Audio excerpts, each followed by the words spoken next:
Assertion दिया हुआ है Indian constitution is quasi federal, और रीजन साथ में दिया हुआ है Indian constitution is neither federal nor unitary, यानी कि अभिकथन एक दिया हुआ है भारतीय संविधान अर्धसंघीय है, और इसका कारण दिया हुआ है भारतीय संविधान ना तो संघीय है और ना ही एकात्मक।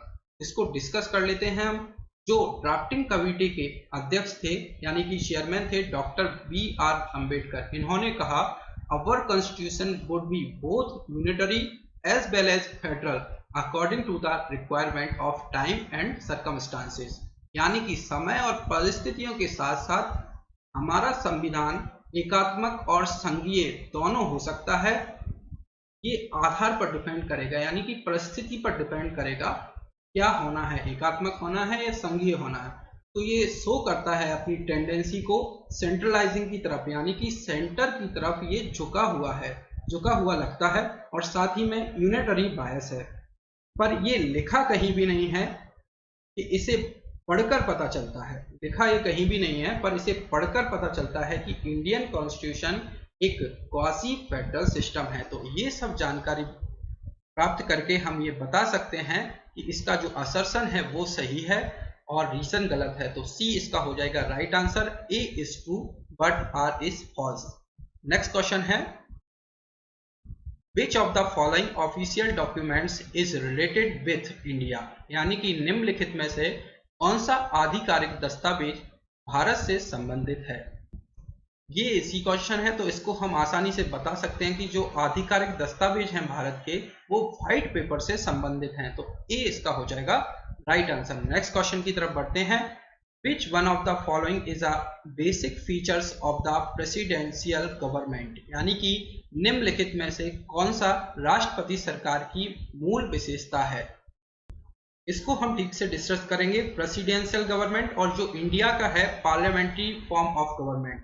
तो प्रेसिडेंशियल गवर्नमेंट क्या है, पहले तो ये देख लें। तीन चीजें होती हैं, तीन शक्तियां होती हैं, जुडिशरी, एग्जीक्यूटिव एंड लेजिस्लेटिव, यानी कि जो लॉ बनाता है, जो लॉ को कैसे फॉलो करवाना है, यानी कि एग्जीक्यूटिव, और इन दोनों को कंट्रोल करता है जुडिशरी और एग्जीक्यूटिव को, उसको बोला जाता है लेजिस्लेटिव। अब ये प्रेसिडेंशियल गवर्नमेंट क्या है, तो जो राष्ट्रपति शासन प्रणाली में सरकार का मुखिया एक कार्यपालिका नेतृत्व करता है जो विधायिका से भिन्न होता है, यानी कि head of the government leads an executive that is distinct from the legislature. और यहाँ सरकार का मुखिया और राज्य का प्रमुख एक ही होता है। ये दोनों, जो सरकार का मुखिया होगा और राज्य का प्रमुख होगा, वो एक ही होगा, जो कि प्रेसिडेंट होगा, जैसे कि आप यूएस में देखते हैं। साथ में एक प्रमुख विशेषता ये है कि कार्यपालिका विधायक के प्रति जवाबदेही नहीं है, जो कि मोस्ट इंपोर्टेंट पॉइंट है। The executive is not responsible to the legislature. और इसका एक डीमेरिट्स है, सामने आता है, being rigid, its lacks flexibility, यानी कि राष्ट्रपति प्रणाली पर अक्सर कठोर होने का आरोप लगाया जाता है, इसमें लचीलेपन का अभाव भी कहा जाता है। तो ये था प्रेसिडेंशियल गवर्नमेंट। अब बात करते हैं पार्लियामेंट्री फॉर्म ऑफ गवर्नमेंट, जो कि हमारे भारत का है। भारत का क्या है, पार्लियामेंट्री गवर्नमेंट है। भारत ने मुख्यतः सरकार का संसदीय स्वरूप चुना, क्योंकि संविधान निर्माताओं पर इंग्लैंड की प्रणाली का बहुत प्रभाव था, क्योंकि ब्रिटिशर्स ने रूल किया था तो उसका इफेक्ट ज्यादा था, तो इन लोगों ने उस जैसा करने का सोचा और इन्होंने पार्लियामेंट्री फॉर्म ऑफ गवर्नमेंट चुना। साथ ही में राष्ट्रपति शासन प्रणाली में शक्तियों के कड़े विभाजन से दोनों शाखाओं के बीच संघर्ष हो सकता है। जो एग्जीक्यूटिव है और लेजिस्लेचर हैं, इनमें संघर्ष बनता है, क्योंकि ये दोनों एक ही फैमिली है। देखा जाए तो जुडिशरी, एग्जीक्यूटिव और लेजिस्लेचर ये तीनों ही एक ही फैमिली से आते हैं, पर इन दोनों में, इन तीनों में ही मन मुटाव रहता है, मतलब एक दूसरे के काम में ये टांगे अड़ाता है। और इस प्रणाली में आमतौर पर संसद सर्वोच्च होती है और कार्यपालिका विधानसभा में के प्रति उत्तरदायी होती है। साथ ही में parliamentary is a generally supreme, यानी कि संसद सर्वोच्च होती है। Parliament is generally supreme and executive is responsible to the legislature, यानी कि कार्यपालिका विधानमंडल के प्रति उत्तरदायी होगी। प्रेसिडेंशियल गवर्नमेंट की हम बात करें, प्रेसिडेंशियल गवर्नमेंट की बात करें तो उसमें उत्तरदायी नहीं होता था, पर इसमें ये उत्तरदायी होगी। इसलिए इसे कैबिनेट फॉर्म ऑफ गवर्नमेंट की कहा जाता है और साथ ही में इसको कहा जाता है रिस्पॉन्सिबल गवर्नमेंट। तो साथ साथ में डुअल एग्जीक्यूटिव हो गया, प्रेसिडेंट और मोनार्क। फर्स्ट हो गया प्रेसिडेंट या फिर इसको मोनार्क रूल भी कहा जाता है, तो हेड ऑफ स्टेट प्रेसिडेंट हो गया, और सेकंड हो गया हेड ऑफ गवर्नमेंट यानी कि प्राइम मिनिस्टर। तो ये हो गया। अब इन सब से पता चलता है कि जो प्रेसिडेंशियल गवर्नमेंट है वो सिंगल एग्जीक्यूटिव बॉडी है, तो बी इसका हो जाएगा राइट आंसर। नेक्स्ट क्वेश्चन की तरफ बढ़ते हैं। The cardinal features of political system in India are, यानी कि भारत में राजनीतिक प्रणाली की मूलभूत विशेषताएं क्या हैं। तो पॉइंट दिए हुए हैं इसमें, it is a democratic Republic, यानी कि ये एक लोकतांत्रिक गणराज्य है। तो ये सही बात है, प्रजातंत्रवादी है, यानी कि जनता के द्वारा हेड ऑफ द नेशन चुना जाता है, यानी कि इसका इलेक्शन होगा, भले ही इनडायरेक्टली हो पर होता जनता के द्वारा ही है। तो फर्स्ट पॉइंट हो गया राइट। अब सेकंड पॉइंट है, it has a parliamentary form of government, यानी कि इसमें सरकार का संसदीय स्वरूप है। तो इसमें हम थोड़ी देर पहले ही बात की है कि इंडिया का जो है पार्लियामेंट्री फॉर्म ऑफ गवर्नमेंट है, तो पॉइंट 2 भी सही हो गया। थर्ड पॉइंट है, the supreme power vests in the people of India, यानी कि भारत के लोगों में सर्वोच्च शक्ति निहित है। तो ये भी सही बात है, लोगों में पूर्ण सत्ता निहित करना भारत के संविधान की ये विशेषताएं हैं, क्योंकि जो जनता है वो ही यहाँ पर सर्वोच्च है, जनता के द्वारा जनता के लिए यहाँ पर सरकार चुना जाता है, यानी कि हेड ऑफ द नेशन जो है वो जनता द्वारा ही चुना जाता है। फोर्थ पॉइंट है, it provides for a unified authority, यानी कि यह एक एकीकृत प्राधिकरण के लिए प्रदान करता है। तो ये पॉइंट गलत हो जाता है, तो इसका राइट आंसर हो जाएगा 1, 2, 3, यानी कि बी इसका हो जाएगा राइट आंसर।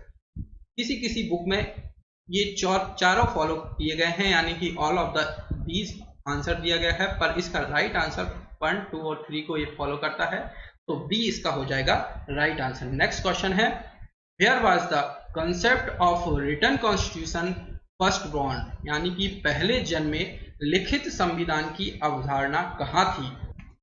अब हमने इस पर बात करी थी, तो जो लिखित कॉन्स्टिट्यूशन है यानी कि the concept of written constitution first born, ये कहां पर हुआ था, तो ये हुआ था यूएसए में। तो इससे हमने एक तो मौलिक अधिकार यानी कि फंडामेंटल राइट्स लिए हुए हैं, संविधान की सर्वोच्चता भी हमने यूएसए से ली है, साथ ही में निर्वाचित जो राष्ट्रपति है और उस पर महाभियोग यानी कि जो प्रेसिडेंट का चुनाव है और उसको हटाने की विधि, ये भी हमने यूएसए से लिए हुए हैं। तो ये सब यूएसए से आते हैं, तो बी इसका हो जाएगा राइट आंसर। नेक्स्ट क्वेश्चन है, where was the first parliamentary form of government form, यानी कि सरकार का पहला संसदीय स्वरूप कहाँ स्थापित किया गया था। हमने ब्रिटिश कॉन्स्टिट्यूशन की बात की है, संसाधनात्मक शासन प्रणाली यानी कि पार्लियामेंट्री फॉर्म ऑफ गवर्नमेंट, ये लिया है ब्रिटिश से, क्योंकि ब्रिटिश सर्च ने हम पर रूल किया है और इनसे ही हम प्रभावित हुए थे, तो इसी से पार्लियामेंट्री सिस्टम ऑफ गवर्नमेंट हमने लिया है। साथ ही में ब्रिटिश से लिया है एकल नागरिकता यानी कि सिंगल सिटीजनशिप यहाँ से ली है, और विधि निर्माण प्रक्रिया यानी कि लॉ मेकिंग प्रोसेस भी यहाँ से लिया है।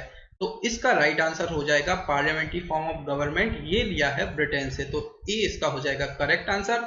नेक्स्ट क्वेश्चन है, the concept of judicial review in our constitution has been taken from the constitution of, यानी कि हमारे संविधान में न्यायिक समीक्षा की अवधारणा संविधान से ली गई है। तो ये हम डिस्कस कर चुके हैं, यूएसए से ये लिया गया है, जो संविधान की सर्वोच्चता है और उसमें जुडिशियल रिव्यू भी आप ले सकते हैं, तो ये लिया गया है यूएसए से, तो बी इस क्वेश्चन का हो जाएगा राइट आंसर। नेक्स्ट क्वेश्चन है, the constitution of India borrowed the scheme of Indian federation from the constitution of, यानी कि भारतीय संविधान ने भारतीय संघ की योजना को संविधान से लिया है। तो इस क्वेश्चन में कोई भी कंफ्यूजन नहीं रखना है, जो भारतीय संघीय प्रणाली है वो कैनेडियन मॉडल पर आधारित है, ना कि अमेरिकी मॉडल पर। जो कैनेडियन फेडरेशन को भी संघ कहा जाता है, Canadian federation also called union, तो अपनी केंद्रीकृत प्रवृत्ति में यानी राज्यों के सामने केंद्र में अधिक शक्तियां निहित है, पर यूएस में ऐसा नहीं है। तो हमने अभी बात भी की थी, जो सेंट्रलाइजिंग टेंडेंसी है, यानी कि सेंट्रलाइजिंग जो टेंडेंसी है, यानी कि सेंटर की तरफ थोड़ा झुका हुआ सा दिखता है, और vesting more power in the centre as comparative to the state. तो ये कहाँ से लिया गया है? कनाडा से लिया गया है, यानी कि बी इस क्वेश्चन का हो जाएगा राइट आंसर, कनाडा। तो भारतीय संविधान ने भारतीय संघ की योजना को कनाडा संविधान से लिया है, यानी कि the constitution of India borrowed the scheme of Indian federation of the constitution of Canada.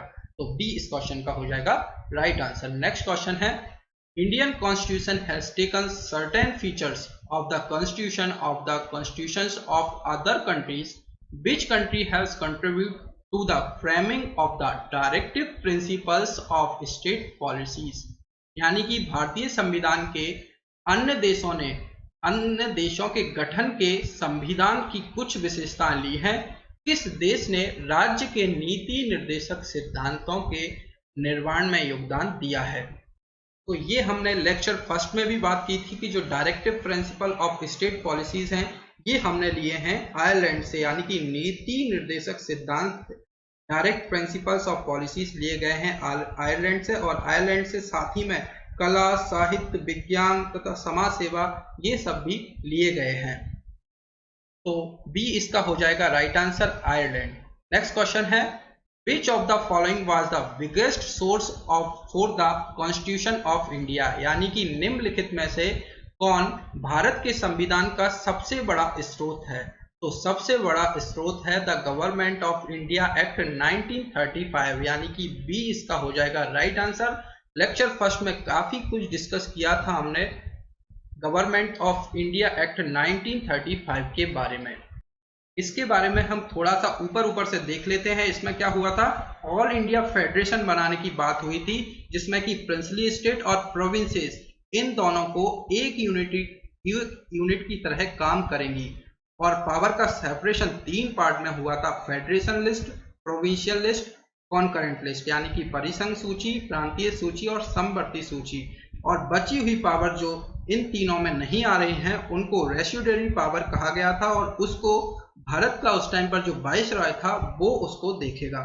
पर ऐसा हो नहीं पाया था, क्योंकि जो प्रिंसली स्टेट थे, राजा महाराजा लोग थे, वो प्रोविंसेस के साथ आना पसंद नहीं कर रहे थे, तो उन्होंने ये ज्वाइन नहीं किया था। साथ ही में जो कम्युनल रिप्रेजेंटेशन था उसको भी इसमें बढ़ावा दिया गया था, और प्रोविंसेस में डायरकी खत्म कर दी गई थी, लेकिन सेंटर में इसको डायरकी को अपनाया गया था, यानी कि द्विशासन को अपनाया गया था, जो कि 1919 में ऐड हुआ था। तो इसको अपनाया गया था सेंटर में, प्रोविंसेस में डायरकी को हटा दिया गया था। और साथ ही में आरबीआई का भी इस्टेब्लिशमेंट हुआ था, फेडरल कोर्ट भी इस्टेब्लिश हुए थे, जिनको इंडिपेंडेंस के बाद सुप्रीम कोर्ट कहा जाने लगा। तो ये सब था the government of India act 1935 में। तो बी इस क्वेश्चन का हो जाएगा राइट आंसर।